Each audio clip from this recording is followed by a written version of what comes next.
Tapos na agad yung usapan. Ilan ang balok ng anak? 7. Loko lang. Hindi, 7 talaga kasi 4 kami magkakapatid. Tapos, nung nabigyan ko ng bahay yung family ko, as in sabi ko, pangarap ko, sarili-sarili kami kwarto, ganyan. Nung sarili-sarili na kami kwarto, ang lungkot pala, parang, ba't parang hindi ko na nakikita yung mga kapatid ko? So sabi ko, dadamihan ko. So 7. Yun yung plano ko. Pero 32, mag-32 na po ako this year. So yes, 1994 ako.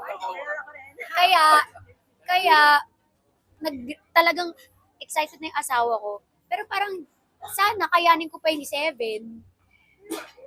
Kung aso siguro. Sanay na ba yung, Sayang, kung naging baboy sana ako kaya. sanay ba yung husband mo sa buhay showbiz?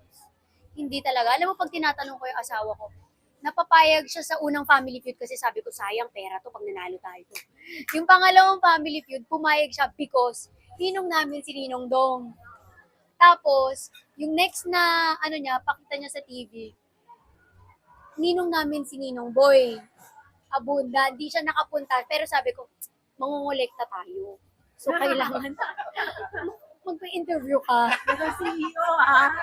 Very negosyante ka doon.